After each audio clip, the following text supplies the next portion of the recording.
Hello students, स्वागत है आपका इस वीडियो में हम लोग अनुक्रम और श्रेणी के सवाल नंबर 331 से 340 तक बनाएंगे। पीडीएफ का लिंक डिस्क्रिप्शन में रहेगा और आखिर में मैं वेबसाइट पे दिखा दूंगा कि आप कैसे पता कर सकते हैं कि नई कॉपी रिलीज हुई है या नहीं रिलीज हुई है।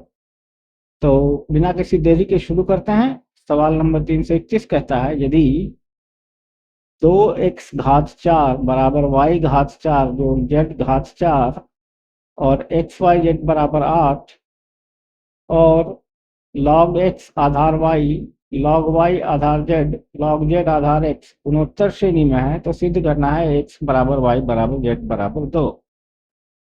तो हमको दिया हुआ है कि log x आधार y log y आधार z log z आधार x गुणोत्तर श्रेणी में है। तो log y आधार z को हम लिख सकते हैं log y बटा log z। अब बीच वाले पद का होल स्क्वायर जो होगा बाकी दोनों पदों का गुणनफल होगा। तो log x आधार y को log x बटा log y लिखा है, इसी तरह log z आधार x को log z बटा log x लिखा है। तो यहाँ पे log x कट जाएगा तो हो जाएगा log z बटा log y। ठीक है, तो आप लिखिए यहाँ पे log z इससे गुना होगा तो log z क्यूब और log y इससे गुना होगा तो log y क्यूब, यानी log y बराबर log z, यानी कि y बराबर z। अब इसको दिए हुए इक्वेशन में सब्स्टिट्यूट कर दिया, ये पहले वाले रिलेशन में सब्स्टिट्यूट कर दिया है, तो आ गया 2x घात 4 बराबर 2y घात 4। इसका मतलब x बराबर y, एक्स वाई जेड बराबर 8 का मतलब है x क्यूब का मान 8 है, तो x बराबर 2 मतलब x बराबर y बराबर z बराबर 2। सवाल नंबर 332 कहता है, यदि ए बी सी डी समानांतर और गुणोत्तर श्रेणी दोनों में है और बी 2 के बराबर है, तो ऐसे अनुक्रमों की संख्या निकालिए। तो यदि ए बी सी डी दोनों समानांतर श्रेणी और गुणोत्तर श्रेणी में है तो ए बराबर बी बराबर सी बराबर डी और बी बराबर 2 है, तो ऐसे अनुक्रमों की संख्या 1 है। ये बड़े आराम से आप सिद्ध कर सकते हैं, पहले भी हमने सिद्ध किया हुआ है। 333 कहता है, यदि log a Aadhaar x a घात x बटा 2 log x आधार b गुणोत्तर श्रेणी में है तो x का मान निकालना है।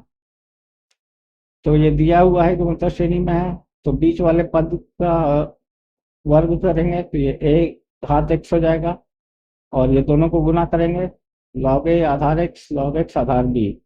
तो log a आधार x को लिख सकते हैं log a Aadhaar log x और दूसरे को लिख सकते हैं log x आधार log b। तो log x कट जाएगा, यह हो जाएगा log a Aadhaar b।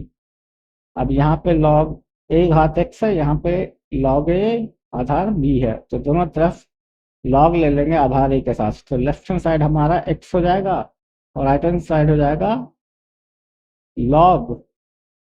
log a Aadhaar b Aadhaar a। तो ये हमारा हल हो गया।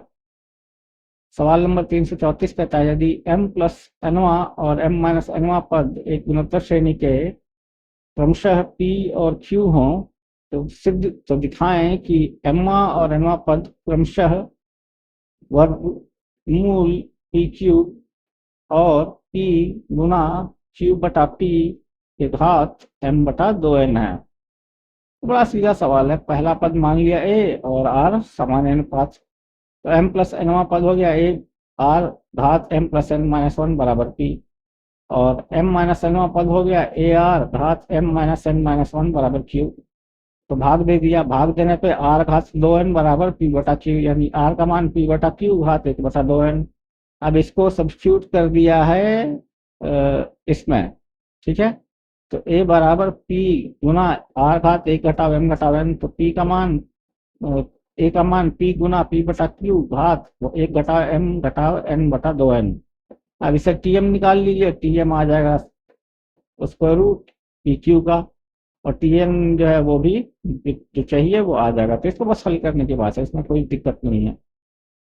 335 नंबर सवाल कहता है कि यदि किसी समानांतर श्रेणी के पी में आरवें पद गुणोत्तर श्रेणी में है तो उनका सामान्य अनुपात जो है find the common ratio of GP. तो गुणोत्तर श्रेणी का सामान्य अनुपात निकालना है। तो मान लिया ए पहला पद है, डी सामान्य अंतराल है, तो जो पद होंगे वो होंगे A plus P minus one गुना D, A plus Q minus one गुना D, A plus R minus one गुना डी, जो कि गुणोत्तर श्रेणी में है। ठीक है, तो मान लिया A plus P minus one D बराबर X, A plus Q minus one D बराबर वाई, यहाँ पे वाई होना चाहिए, A plus R minus one गुना डी बराबर एक्स वाई स्क्वायर, नहीं एक्स वाई ठीक है, ठीक है एक्स वाई स्क्वायर। तो एक्स पहला पद है, वाई समानुपात है, तो इसमें भाग दे दिया। ठीक है, भाग देने पे आप देखिए क्या आता है, या घटा दिया, बल्कि पहले और दूसरे को घटा दिया, तो पी माइनस क्यू गुना डी बराबर एक्स गुना एक घटावार, और क्यू माइनस आर बराबर एक्स आर गुना एक घटावार, दूसरे और तीसरे को घटा दिया। अब दोनों को भाग दे दिया, आर का मान आ गया क्यू माइनस आर बटा पी माइनस क्यू। सवाल नंबर 336 कहता है कि गुणोत्तर श्रेणी जो है वो दो n पदों से बना हुआ है और विषम पदों का योग S1 है और सम पदों का योग S2 है, यानी कि पहला तीसरा पांचवा सातवां ये सब S1 में है, और दोवा चौथा दूसरा चौथा छठा आठवां ये सब S2 में है। तो दिखाना है कि जो श्रेणी है उसका सामान्य अनुपात S2 बटा S1 है। तो Sn ये हमारा S1 है, ए आर स्क्वायर जोड़ ए आर घात 4 जोड़ ए आर घात 2n घटाव 2। तो सामान्य अनुपात इसका आर स्क्वायर है, पहला पद ए है, तो इसका योग हो जाएगा ए गुना आर घात 2n माइनस 1 बटा आर स्क्वायर घटाव 1, और दूसरे वाले का हो जाएगा ए आर जोड़ ए आर क्यूब, ऐसे करके ए आर घात 2n माइनस 1 तक। ठीक है, इसका योग हो जाएगा A R Guna A R घात 2n माइनस 1 बटा आर स्क्वायर माइनस 1, यहाँ ए नहीं होगा, ये ए नहीं होगा। ठीक है, अब इसको भाग देंगे तो S2 बाई S1, यहाँ पे S1 होना चाहिए, वो R है जो कि गुणोत्तर श्रेणी का समान अनुपात है। स्टैटिक मिस्टेक्स हैं बहुत सारी। 337 नंबर कहता है यदि Sn किसी गुणोत्तर श्रेणी के n पदों का योग है जिसका पहला पद और समान अनुपात a और r है क्रमशः, तो सिद्ध करना है r Sn जोड़ एक घटावार सिग्मा n बराबर 1 से लेके n तक Sn बराबर n। तो इसमें दिया हुआ है पहला पद और समान अनुपात, तो Sn कितना हो जाएगा a गुना आर घात n माइनस 1 बटा आर माइनस 1, तो r Sn कितना हो जाएगा ए आर गुना आर घात n माइनस 1 बटा आर घटाव 1। अब सिग्मा Sn किया S1 S2 ऐसे Sn तक, तो S1 हो गया a गुना आर घटाव 1 बटा आर घटाव 1, और S2 हो गया a आर स्क्वायर घटाव 1 बटा आर घटाव 1, ऐसे करके लिख दिया। अब 1 माइनस आर गुना Sn, सिग्मा Sn क्या हो गया, तो सब में एक आर माइनस 1 से गुना हो जाएगा, 1 माइनस आर से, तो ये कैंसिल हो जाएंगे सारे, और माइनस साइन आएगा तो ये उल्टा हो जाएगा, ये एक पहले आएगा आर बाद में आएगा, यहाँ एक पहले आएगा आर स्क्वायर बाद में आएगा, तो वो लिख दिया यहाँ पे। अब इसका योग निकालना है, तो ए जो है सबका ले के एन लिख दिया, और पहला पद होगा गुणोत्तर श्रेणी का ए आर, दूसरे पदों के साथ गुना करने पे आएगा ए आर स्क्वायर, और ऐसे करके ए आर एन माइनस 1, तो उसका योग हो जाएगा ए आर गुना 1 माइनस आर घात n बटा एक घटावार। तो इससे हमारा आर एस एन हम लोगों ने निकाल लिया था, ये जोड़ एक घटावार सिग्मा n बराबर 1 से लेकर n तक एस एन, तो इसका योग n है। तो ये क्वांटिटी जो है और ये क्वांटिटी कट जाएगी, देखिए यहाँ पे उसके ऊपरी हिस्से को देखिए, यहाँ पे 1 माइनस आर एन है, यहाँ आर एन माइनस 1 है, तो ये दोनों कैंसिल आउट हो जाएंगे और एन बचेगा। सवाल नंबर 338 कहता है कि हमें एक श्रेणी के दो n पदों का योग निकालना है जहां पे हर पद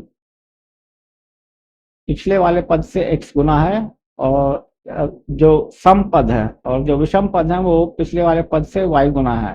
पहला पद 1 है, तो पहला पद 1 है, तो पहला पद 1 है तो दूसरा पद x गुना हो जाएगा, क्योंकि ये विषम पद है, तो सम पद है, सम पद है तो x गुना, फिर विषम पद है तो ये y से गुना हो जाएगा, फिर x से होगा, फिर y से होगा, फिर x से, फिर y से। इसको तोड़ के लिख सकते हैं, इसको तोड़ के लिखने पे पहले 1 जोड़ एक्स वाई जोड़ एक्स स्क्वायर वाई स्क्वायर ऐसा लिख लेंगे, और दूसरे वाले में x कॉमन लेंगे तो अंदर में आएगा 1 जोड़ एक्स वाई जोड़ एक्स स्क्वायर वाई स्क्वायर। अब ये सीधा सीधा गुणोत्तर श्रेणी है, इसका योग का फॉर्मूला से लिख देंगे, हमारा मान आ जाएगा x घात n y घात n घटाव 1 गुना 1 जोड़ x बटा एक्स वाई घटाव 1।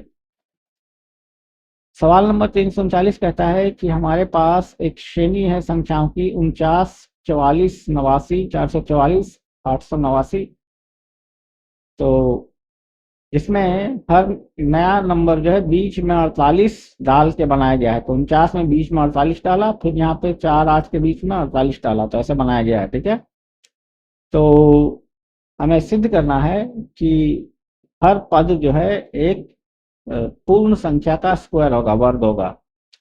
तो 49 जो है 4 गुना 10 जोड़ 9 है। ठीक है, 4489 जो है 4 गुना 10 के पावर 3 जोड़ 4 गुना 10 के पावर 2 जोड़ 8 गुना 10 जोड़ 9, ऐसे ऐसे करके हो जाएगा। अब हम देखते हैं कि टीके क्या होगा। टीके यहाँ पर देखिए, ये इस गुणोत्तर श्रेणी को देखिए, इसमें समान अनुपात 10 है और 4 से गुना हो रखा है। तो 4 से यहाँ गुना हो गया और 10 के पावर के -1 बटा 9। ठीक है, गुना 10 के पावर के, क्योंकि यहाँ पे कॉमन आएगा। ठीक है, ये शिफ्ट होता जाएगा, ये 3 हो जाएगा अगले वाले में मिनिमम वैल्यू। ठीक है, उसके अगले वाले में मिनिमम वैल्यू 4 हो जाएगा। तो 10 के पावर के और 8 गुना 10 है। ठीक है, तो आप इसको देखिए, ये हो जाएगा 8 गुना 10 के पावर के घटा 1 बटा 9, और आखिर में ये 9 रहेगा जो कि ले लिया गया है। इसको 10 ले के यहाँ पे ये 1 है, एक कहाँ से आ गया? अच्छा ठीक है, देखते हैं। ये एक पता नहीं कहाँ से आ रहा है। ठीक है, जो भी है, मुझे पूरा भरोसा ये सही बनाया होगा मैंने। तो अब इसको हल करेंगे, तो इसको हल करने पे सीधा सीधा हल किया हुआ है, इसका योग आएगा 6 गुना 10 घात के -1 बटा 9 जोड़ 1 का होल स्क्वायर। आप ये देख लीजिए करके, एक करके देख लेते हैं। यहाँ पे 49 है। ठीक है, तो ठीक है, इसमें 1 डाला के का मान। ठीक है, तो 10 घटाव 1 9, 9 9 कैंसिल हो गया, 6 7 7 7 49।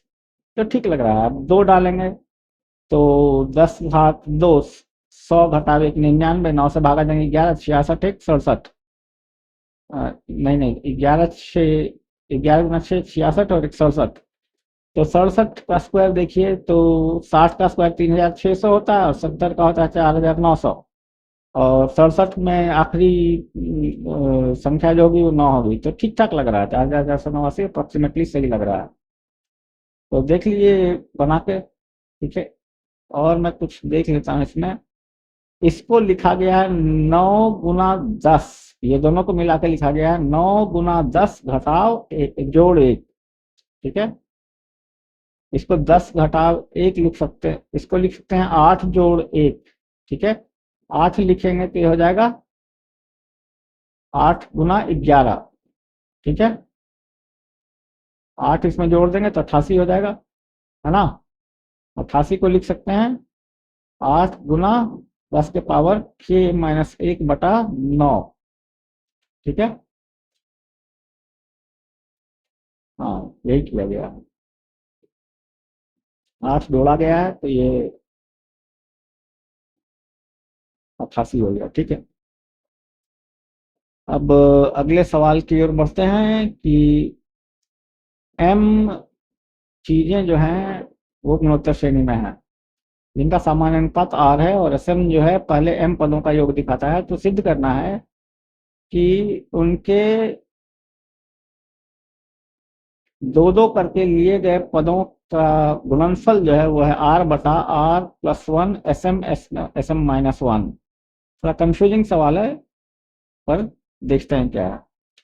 एसएम पहले लिख लिया, एसएम सीधा आ गया a गुना r घात m -1 बटा r -1।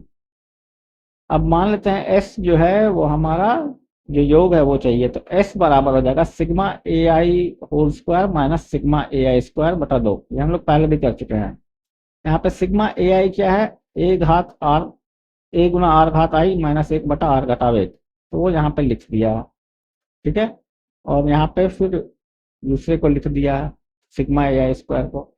ठीक है, तो इसमें हाँ सिग्मा ए आई ये हो गया और सिग्मा ए आई ये हो गया बटा 2। तो इसको आप हल कीजिए, सीधा सीधा हल है, ये आ जाएगा r बटा r प्लस 1 गुना एसएम माइनस 1। तो इसी के साथ 340 सवाल समाप्त होते हैं, और मैं आपको दिखा देता हूँ पीडीएफ कैसे डाउनलोड करना है। तो आप मेरी वेबसाइट अष्टावक्र.org पे आइए, यहाँ पे 2 3 4 नंबर के लिंक बीजगणित, त्रिकोणमिति और कोऑर्डिनेट ज्यामिति की है।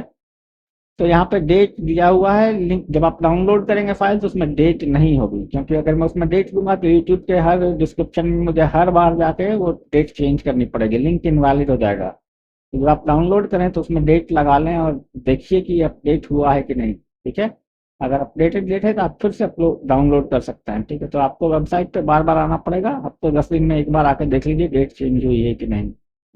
तो कोऑर्डिनेट ज्योमेट्री की बुक में कॉनिक सेक्शन लिखना बाकी है, कॉनिक सेक्शन कंप्लीट होगा तो coordinate geometry, two dimensional coordinate geometry हमारा खत्म हो जाएगा। तो इसी के साथ वीडियो को समाप्त करते हैं। मुझे उम्मीद है आप लोग मेहनत कर रहे होंगे और अच्छे से तैयारी कर रहे होंगे अपने परीक्षाओं की। तो मुझे उम्मीद है आपको वीडियो देखने में मजा आया होगा और उपयोगी लगा होगा। वीडियो देखने के लिए आपका बहुत बहुत धन्यवाद। कल मिलते हैं अगले वीडियो में, तब तक मुझे आज्ञा दीजिए। धन्यवाद।